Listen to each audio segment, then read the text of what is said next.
up in the tip of her nose. Her cheeks and neck flushed. She swayed. The wings were articulated, and miniature lights were stitched into the hem of the dress. "You forgot your drink," the girl called after her. Ruth turned, and the world tilted. The sequins on the angel's dress flashed, and halos bloomed from its magnificent wings, and Ruth's fingers dissolved into light. She thought, "Oh my," as the aneurysm on the right side of her temple burst. Somewhere, a man kicked off the bedsheets but did not wake. An infant suckled, a mother hummed, a girl looked up, a bird took flight, a dog caught a ball, a boy held a gun, a mosquito drew blood, a plane lifted off, a car stalled, a toilet flushed, someone laughed, someone wept, someone said hello, someone said goodbye, someone said I love you, je t'aime, jegeskerijk, miluiche, ich liebe dich, obichumte, ohibbuka, ti amo, I love you, I love you, I love you. The rest did not. At the Sunday morning flea market, a man administered CPR, a woman dialed 911, an angel's molting wing snapped underfoot, and Mr. Poranek sold a pair of curtains for far less than Ruth would have wanted. 1. Kate swung open the Jeep's rear gate and was greeted by Zeus's tail thumping against the wire crate.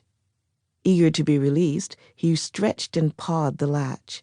She made a visual check of her search and rescue gear, first aid kits, rations, dog supplies, all-weather kit, boots, and backpack. All that was needed to sustain them for a couple of days. Nothing had shifted. She unhitched the crate door and Zeus waited for her to indicate work or play. She fastened a line to his collar and his tail hoisted higher. It wasn't work yet. "Alley-oop," she said. He jumped from the hatch, his nose to the ground before his hindquarters landed. "Do your business." Trailing the line behind him, he headed around the SUV to check out the tires. Kate scanned the debris field of twisted rebar, concrete slabs, mangled cars, and a collapsing barn. Flames and black smoke churned from a rusted oil drum. The team had done a good job mocking up the scene. It wouldn't be an easy test. Zeus bumped her fist with his nose. "Done already?" He sat and looked up at her. "You think you need a treat?" She opened her hand. It was empty. He nudged the other hand. Nothing. He looked to her eyes and breathed her in. He liked this game. Snuffling over her jeans, he focused on her right pocket. His velvety snout brushed her wrists and palm. He was correct. A biscuit had been in that hand and that pocket. He circled her legs.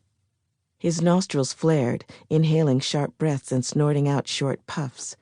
He was filtering all that was extraneous to extract the singular scent, separating the air he breathed and the cookie he wanted. He licked his nose, heightening the sensitivity of the million receptors that cataloged his world. The conditions weren't ideal. In this heat, his nose would dry out quickly. She lightly tapped its wetness. He expelled her scent with a breath and zeroed in on her left ankle. His tail wagged faster. His tail was incapable of lying.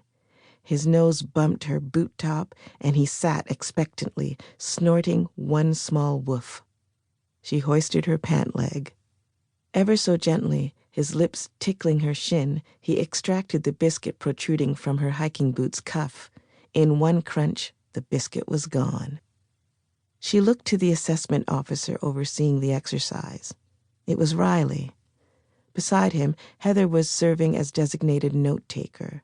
His wife was still in basic training with a 6-month-old Belgian Malinois that was far too much dog for her to handle. She wasn't a strong trainer. She flustered easily and talked too much. It definitely wasn't her calling, unlike her husband, who was legendary in the search and rescue community. Riley had a reputation.